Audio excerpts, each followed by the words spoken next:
स्वागत है आपका एकलव्य स्नातक पर। और आज की इस वीडियो में हम बात करेंगे BA political science honours semester 4 का सब्जेक्ट है political institutions and process in comparative world. इसकी यूनिट 3 है दलीय व्यवस्था। इसके कुछ हम इम्पोर्टेंट क्वेश्चंस को देखेंगे जो कि एग्जाम में आ सकते हैं। और यूनिट 1 एंड 2 ऑलरेडी कवर हो चुकी हैं, अपलोडेड है, तो आपने अगर उनको नहीं देखा तो आप उनको देख सकते हैं। इस वीडियो की जो पीडीएफ है वो आपको टेलीग्राम चैनल पर मिल जाएगी, तो आप एकलव्य स्नातक 1 सर्च करके टेलीग्राम चैनल ज्वाइन कर सकते हैं। और इसका जो लिंक है वो आपको डिस्क्रिप्शन बॉक्स में मिल जाएगा, तो आप वहाँ से भी इसको ज्वाइन कर सकते हैं। बात करते हैं पहले क्वेश्चन की। तो राजनीतिक दल क्या है? What is political party? इसके विभिन्न तत्वों की, तत्व यानी कि कुछ के कुछ घटक होते हैं, एलिमेंट्स होते हैं, उनकी व्याख्या करनी, और भारत में कौन कौन से प्रमुख राजनीतिक दल हैं उनके बारे में थोड़ी थोड़ी हम चर्चा करेंगे। तो बात करते हैं राजनीतिक दल से। राजनीतिक दल का अभिप्राय एक ऐसे संगठन से है जो संपूर्ण देश या समाज के व्यापक हितों को बढ़ावा देने के लिए कार्य करता है। यानी कि एक ऐसा दल जो एक संगठन के रूप में काम करता हो, पूरे देश या फिर पूरे समाज के हितों को या फिर उसका जो वेलफेयर होता है, जो समाज का कल्याण होता है, उसको बढ़ावा देने के लिए काम करता है। यह निश्चित सिद्धांतों, नीतियों एवं कार्यक्रमों का समर्थन करता है। इसके कुछ अपने प्रिंसिपल्स होते हैं, उनके साथ ये काम करते हैं। अलग अलग तरह की अपने समाज के लिए, देश के लिए उनकी नीतियाँ होती हैं, अलग अलग कार्यक्रम होते हैं, तो उसी मुद्दों को लेकर ही काम करते हैं। जैसे मैं एग्जाम्पल के लिए बात करता हूँ, भारतीय जनता पार्टी बीजेपी की जो अभी रूलिंग पार्टी है, तो उसका सिद्धांत यही है, हिंदुत्व का। इन चीज़ों पे ये ज़्यादा एक्टिव रहती है। इनकी नीतियाँ भी इसी परिप्रेक्ष्य में ज़्यादा चलती रहती हैं कि हम किस तरह से जो हमारी पुरानी परंपरा है, संस्कृति है हमारी, उस पे हम वापस आ सकें। ठीक है, तो ये इस तरह से इन चीज़ों का समर्थन करता है, उनको बढ़ावा देता है। इनका मुख्य उद्देश्य राजनीतिक शक्तियाँ प्राप्त करना होता है, क्योंकि किसी भी देश में जो असली पावर होती है वो राजनीतिक शक्तियाँ होती हैं। तो वहाँ से कोई भी व्यक्ति संविधान के दायरे में रह के जो करना चाहे वो कर सकता है। तो अगर यहाँ पे किसी भी राजनीतिक दल ने राजनीतिक शक्तियों को पा लिया है, उसको प्राप्त कर लिया है, तो वो अपने समाज के लिए, अपने देश के लिए काम कर सकता है अपनी इच्छा के अनुसार। फिर अब राजनीतिक दल में कौन कौन से तत्व होने आवश्यक हैं, तभी वो एक राजनीतिक दल कहला सकता है। तो पहले तो एक संगठन होना चाहिए। ठीक है, एक संगठन, एक जो लोग होते हैं उनको, उनका एक संगठित रूप होना चाहिए, संगठन के रूप में वो काम कर सकें। अलग अलग तरह की जो हायरार्की होती है, उनके अंदर में जो एडमिनिस्ट्रेशन होता है, डेमोक्रेटिक मूल्य होते हैं, उन चीज़ों को उस संगठन के अंदर में, उस राजनीतिक दल में होना जरूरी है। फिर यहाँ पे सिद्धांतों की समानता होनी चाहिए, यानी कि जो सभी लोग राजनीतिक दल में हैं, वहाँ पे किसी भी सदस्य के बीच में सिद्धांतों की असमानता नहीं होनी चाहिए। कोई एक व्यक्ति दूसरे व्यक्ति के विचारों से असहमत ना हो। ठीक है, तो इस तरह से दोनों के बीच में जो समानता होती है, उसके सिद्धांत को लेकर, उनके विचारों को लेकर, वो एक होनी चाहिए, उनका लक्ष्य जो हो वो एक होना चाहिए। फिर संवैधानिक साधनों में इनका विश्वास होना चाहिए, जैसे कि लोकतंत्र में इनका विश्वास होना चाहिए, हमारी जो न्याय व्यवस्था होती है उस पर विश्वास होना चाहिए, चुनाव प्रणाली पर विश्वास होना चाहिए। ठीक है, तो ये होती है संवैधानिक साधनों में विश्वास का। फिर यहाँ पे राष्ट्रीय हित होता है, वो सर्वोपरि होना चाहिए। भले ही ये अपने राज्य का प्रतिनिधित्व करते हो, अपने समाज का प्रतिनिधित्व करते हो, लेकिन जब देश की बात आती है ना, तो हमें एकजुट होकर काम करना चाहिए। ठीक है, हमें सिर्फ राष्ट्रीय हित को ध्यान में रखना चाहिए। और ये जो पॉइंट है ना, ये आज के टाइम पे हमें जितनी पॉलिटिकल पार्टीज़ हैं ना, उनमें कम देखने को मिलता है। क्योंकि कोई भी जो पार्टी होती है, कोई भी दल होता है, वो अपना निजी स्वार्थ पहले देखता है, और यहाँ पे राष्ट्रीय हित होता है उसको दरकिनार कर दिया जाता है। अपने विचारों एवं नीतियों को कार्य रूप देना उसके लिए आवश्यक होता है। ठीक है, जैसे कि कोई भी पार्टी है, जनता से कुछ वादे करती है कि हम ये करेंगे, तो जनता उसको क्या करती है, उसको सत्ता में बिठा देती है, लेकिन उसके बाद में वो उन बातों को भूल जाता है। ठीक है, नेताओं के बारे में अक्सर ये बात कही जाती है। तो किसी भी राजनीतिक दल को ऐसा होना चाहिए कि जो भी वो वादे करता है, जो भी उसकी नीतियां हैं, उसको वो इम्प्लीमेंट कर सके। ठीक है, तो ये कुछ आवश्यक तत्व होते हैं किसी भी राजनीतिक दल में। फिर बात करते हैं कुछ प्रमुख राजनीतिक दलों के बारे में। तो भारत में बेसिकली हम बात करेंगे, जो आपकी बुक में दे रखे हैं, चार राजनीतिक दल हैं: कांग्रेस, बीजेपी यानी कि भारतीय जनता पार्टी, जनता पार्टी और वामपंथी दल। फिर कांग्रेस की अगर हम बात करते हैं, तो कांग्रेस की जो स्थापना थी 1885 में की गई थी, और यह सबसे पुरानी पार्टी है हमारी इंडिया की। तो इसका जो मुख्य उद्देश्य था वो ये था कि स्वतंत्रता संग्राम को एक राष्ट्रीय मंच प्रदान किया जा सके। अलग अलग भागों में देश के अपने छोटे छोटे स्तर पर आंदोलन चल रहे थे, संग्राम चल रहे थे स्वतंत्रता के लिए। तो उस टाइम पे ये इसकी आवश्यकता महसूस हुई कि हमें एक ऐसा मंच लेके आना चाहिए जहाँ पे सभी लोग, जो देश के बड़े बड़े जो नेता हैं, वो एक जगह इकट्ठा होके देश के इसको स्वतंत्र कराने के लिए काम कर सकें। तो देश इसको सफलता भी मिली, और कई बार इस पार्टी को विभाजन का सामना करना पड़ा, यानी कि अलग अलग टाइम पे ये पार्टी अपने अंदर ही टूटती चली गई है। आज़ादी से पहले अगर हम बात करते हैं तो भी ये बहुत बार टूटी है, अलग अलग से जो दल हैं वो इनमें से निकले हैं। 1907 में जो नरम दल और गरम दल था उसमें विभाजित हुई, और 1969 में फिर से इसको विभाजन का सामना करना पड़ा था। अब बात करते हैं जो कांग्रेस के अंदर से कुछ दल निकल के आए थे ना, उनके बारे में। तो लोकतांत्रिक कांग्रेस पहला था, जन कांग्रेस, केरल कांग्रेस, बांग्ला कांग्रेस, भारतीय राष्ट्रीय कांग्रेस, कांग्रेस फॉर डेमोक्रेसी, तिवारी कांग्रेस और तृणमूल कांग्रेस, जिसको हम टीएमसी बोलते हैं, और जिसकी अभी एक पार्टी है, एक सरकार है पश्चिम बंगाल में, जिसकी जो मुख्यमंत्री है वो है ममता बनर्जी।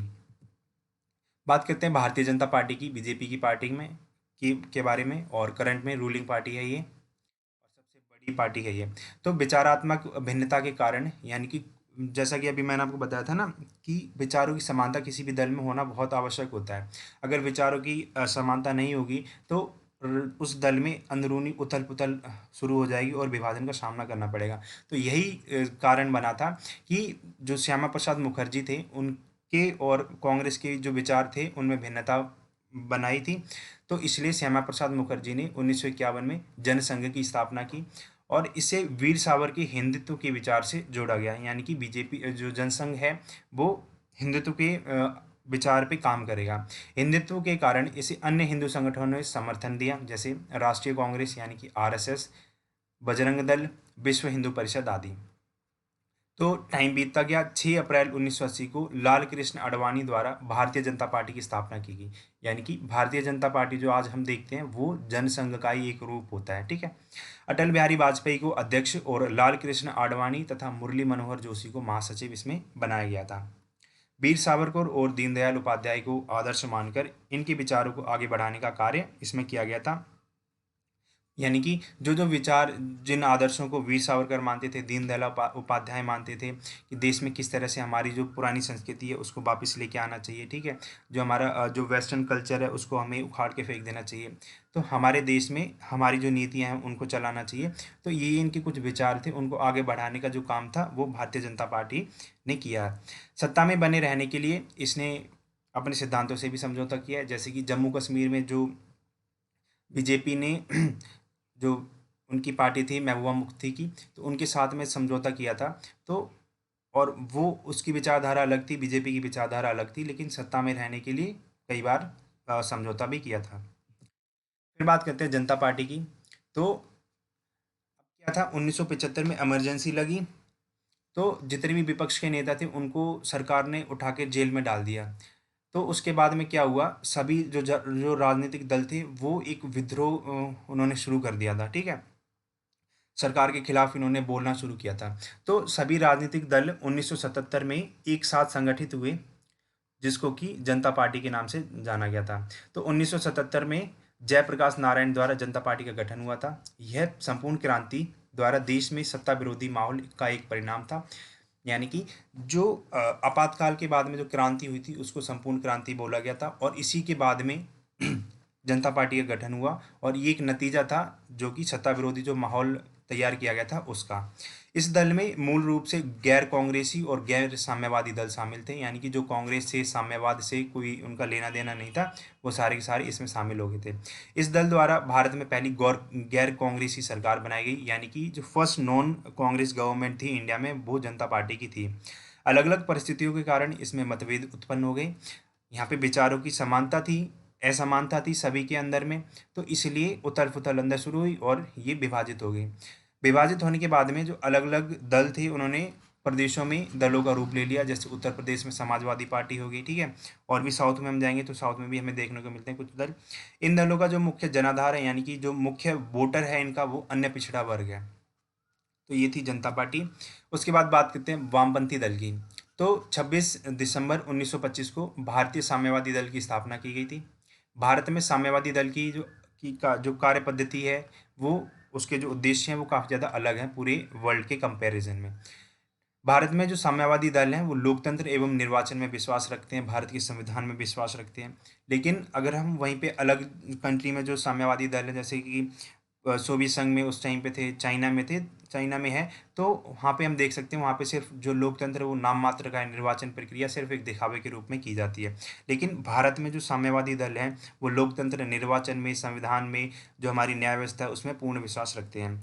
शुरू में इसने कांग्रेस के साथ मिलकर कार्य करना शुरू किया। जब इसका गठन हुआ था तब से लेके 1945 के आसपास तक इसने कांग्रेस के साथ में काम किया था। जो दूसरा विश्व युद्ध हुआ था उसके बाद दोनों दलों के जो पर्सपेक्टिव थे, उसके जो दृष्टिकोण थे, उसमें हमें अंतर देखने को मिल गया था। इसके बाद में इन दोनों ने अलग अलग से काम करना शुरू कर दिया। पश्चिम बंगाल, केरल एवं त्रिपुरा में साम्यवादी दल का प्रभाव ज़्यादा रहा है और इनकी जो सरकार है वो इन्हीं 3-4 स्टेट में बनी थी कभी कभी। फिर 2004 के आम चुनाव थे, उसमें फिर से इसने कांग्रेस को समर्थन दिया था। अब भारत में दलीय व्यवस्था की जो अलग अलग चरण थे उनके बारे में यहाँ पे डिफाइन करना है। तो पहला जो चरण था वो स्वतंत्रता से पहले का था। फिर द्वितीय चरण हुआ 1947 से 1967 तक। तीसरा था 1967 से 1977 तक, 77 से 79 तक और 79 से आज तक, यानी कि प्रेजेंट तक ये चलता आ रहा है पांचवा चरण। पहला जो चरण था वो स्वतंत्रता से पहले था। अब स्वतंत्रता से पहले था तो यहाँ पे मुख्य बात ये है कि हमारा जो मकसद था वो राष्ट्रीय आंदोलनों को बढ़ावा देना था, हमें आज़ादी प्राप्त करनी थी। ठीक है, तो क्या था, 19वीं शताब्दी के आरंभ में सामाजिक एवं धार्मिक सुधार आंदोलन शुरू हुए। ठीक है, हमारे धर्म में कुछ कमियां थी तो उन हमारे समाज में कुछ कुरीतियां थी, तो उनको दूर करने के लिए जो आंदोलन शुरू हुए वो 19वीं शताब्दी के आरंभ में हुए थे। इन आंदोलनों ने भारतीय जनमानस में जागरूकता फैलाई, बहुत पॉजिटिव इफेक्ट पड़ा था, लोगों के बीच में काफ़ी ज़्यादा अवेयरनेस गई थी और जो भी हमारी जो सामाजिक अपरंपराएं थीं उनको ख़त्म करने की कोशिश की गई थी। इसके बाद में 1885 में कांग्रेस का गठन हुआ, 1906 में मुस्लिम लीग की स्थापना हुई और 1909 में हिंदू महासभा का गठन हुआ। तो ये कहीं ना कहीं हमें ये दिखाता है कि किस तरह से जो हमारा जो राजनीतिक दल है वो हमारे समाज को सुधारने के लिए, हमारे धर्म को सुधारने के लिए, हमारे देश को आज़ाद करवाने के लिए काम कर रहा था। स्वतंत्रता से पहले जो दलीय व्यवस्था थी वो एक आंदोलन के रूप में थी, यानी कि एक आंदोलन के रूप में लोग इकट्ठा होना शुरू हुए थे और फिर बाद में एक दल का रूप उन्होंने ले लिया था। यहाँ पे जो दल बनाने का इस आंदोलन का मूल उद्देश्य था वो राष्ट्रीय आंदोलनों को दिशा देना था, यानी कि अलग अलग भागों में देश के छोटे छोटे स्तर पर अपने अपने प्रयास लोग कर रहे हैं स्वतंत्रता प्राप्त करने के लिए। लेकिन अगर हम एकजुट हो जाएंगे, हम एक जगह इकट्ठे होके एक साथ में विरोध प्रदर्शन करेंगे तो हमें कहीं ना कहीं इसका फायदा जरूर मिलेगा। तो इसीलिए राष्ट्रीय आंदोलन को दिशा देना यहाँ पे जितने भी दलित थे उनका मूल उद्देश्य था। फिर दूसरा चरण आया था 1947 से 67 तक, यानी कि देश आज़ाद हो चुका था। देश आज़ाद होने के बाद में कांग्रेस सत्ता में आई थी।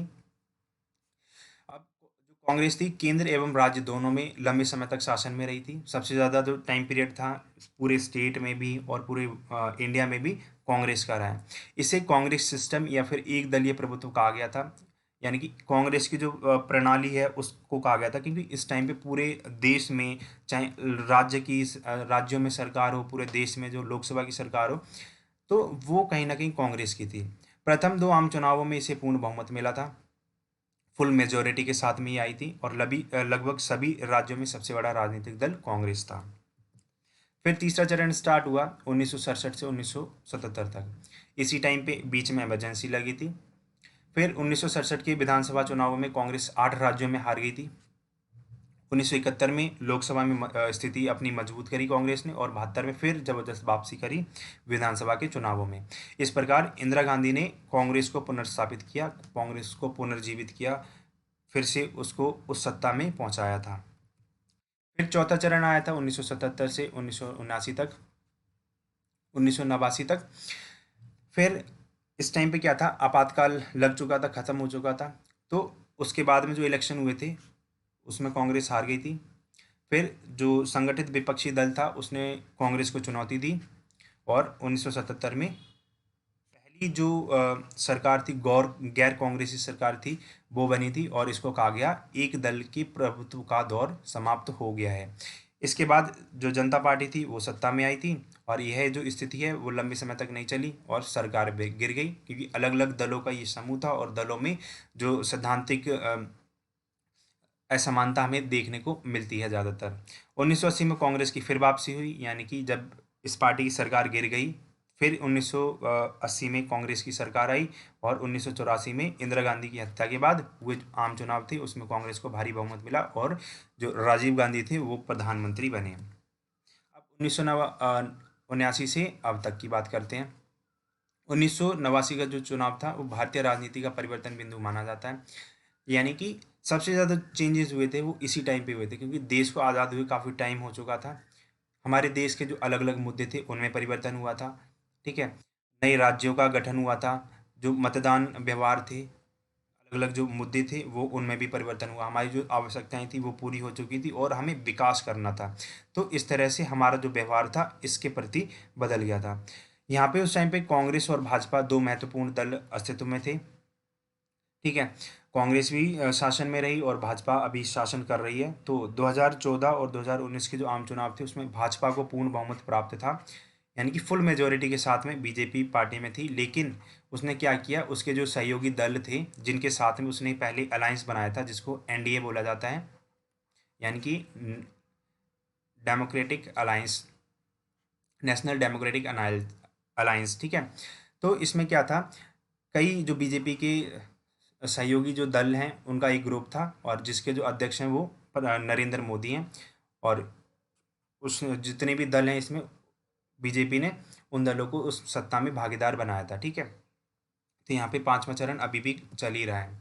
अब बात करते हैं दलीय प्रणाली क्या है और उसके विविध स्वरूपों की चर्चा कीजिए। तो दलीय प्रणाली बेसिकली किस तरह से दल शासन करते हैं, उनके लिए क्या क्या नियम कायदे कानून रहेंगे, तो वो होती है दलीय प्रणाली। इसके बेसिकली तीन रूप होते हैं, एक दलीय व्यवस्था, द्विदलीय व्यवस्था और बहुदलीय व्यवस्था। इसको ठीक कर लेना, यह है द्विदलीय व्यवस्था। थर्ड है बहुदलीय व्यवस्था। अब एक एक करके थोड़ा सा हम डिस्कस करते हैं। एक दलीय व्यवस्था के बारे में बात करते हैं, यानी कि वन पार्टी सिस्टम के बारे में।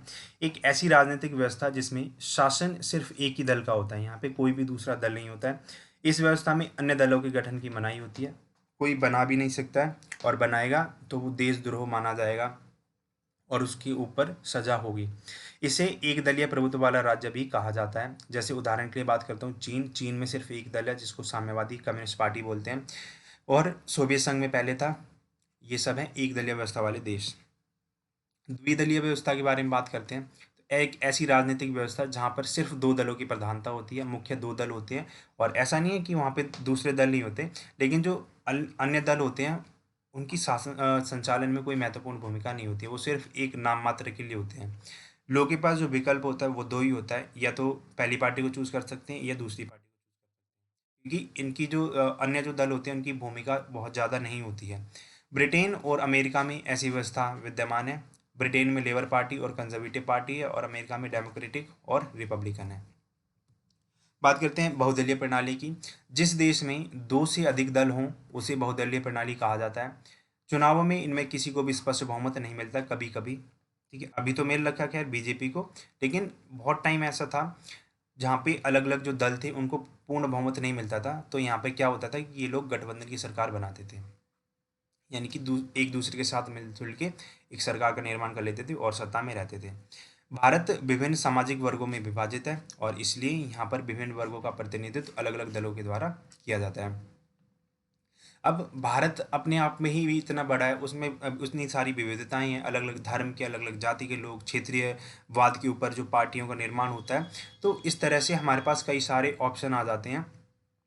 तो अलग अलग क्षेत्र का प्रतिनिधित्व करने के लिए, अलग अलग वर्गों का प्रतिनिधित्व करने के लिए, धर्म का प्रतिनिधित्व करने के लिए, तो हमें यहाँ पे पार्टियों की या फिर दलों की आवश्यकता हो जाती है। और आज की इस वीडियो में बस इतना ही है। अगर आपको कोई भी डाउट हो तो आप कमेंट करके पूछ सकते हैं, और इसकी जो पीडीएफ है वो आपको टेलीग्राम चैनल पर मिल जाएगी, तो आप वहाँ से इसको डाउनलोड कर सकते हैं।